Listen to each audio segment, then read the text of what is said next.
So if you recall, there was a lot of stress about these waves and whether or not hospitals are going to be able to absorb the patients. So by canceling elective surgeries, by canceling so many things that normally hospitals and healthcare systems do that generates revenue for them, they would lose a lot of money in that time period if there wasn't a way to make up for it. And the way the government decided they're going to make up for it is, yes, you're going to see much lower volumes, but we're going to uplift your reimbursement for COVID patients because you're attending to the sickest of the sick, even though your volumes are much lower. So it's just the intention, whether you want to believe was in good faith or bad faith or however it was to help healthcare systems remain solvent or not lose a lot of money, millions of dollars of revenue at a time when the country was facing something they never faced. In hindsight, do people abuse it? Just like these stimulus checks and Absolutely. Oh my God, I heard something along the lines of billions of dollars are unaccounted for from stimulus dollars during COVID in the state of Michigan alone, right? Yeah. So people abuse things, you know. And then do healthcare systems and other entities abuse things? Possible. Maybe not pointing the finger, but maybe it's possible. Yeah. Let's go back. So again, I'm curious about your culture. I want to do Lebanese celebrate their faith on Sundays like Catholics do? Depending if they're Christian or Muslim. Okay. If they're Christian, yes, they go to church. I have plenty of my friends, closest friends are Christian. They go to, there's multiple churches in the area over here that they go Sunday.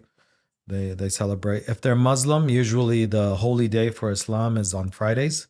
So you'll hear about Friday prayer, noontime. It's an opportunity for people to go to the mosque, do their prayer, and listen to a lecture by one of the clergy. How do people react if someone like me walks into a mosque on a Friday? And I wouldn't know what to do, by the way. So I don't know what the protocol would be.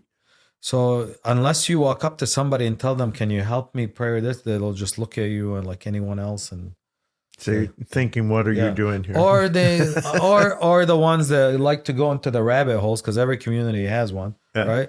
We'll look at you as possibly FBI, CIA, NSA. Entrapment, something is happening here. Be careful, you know. And in all seriousness, it all depends on the individual. But if you walked into a mosque, they would think, my God, this gentleman probably is either interested in converting to the religion or wants to learn more about the religion, or is actually a Muslim, you know, because... So it'd be okay. Yeah, of course. You know, there's no... It's like me walking into a church. Yeah, I ask because I don't know.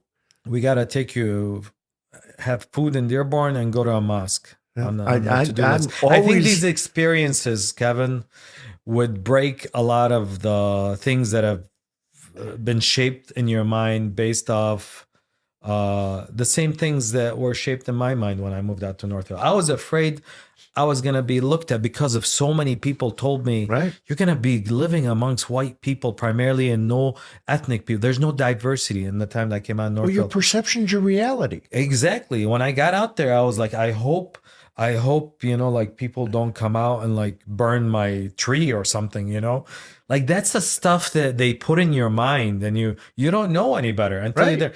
And then after a year or so, I was like, I'm so angry.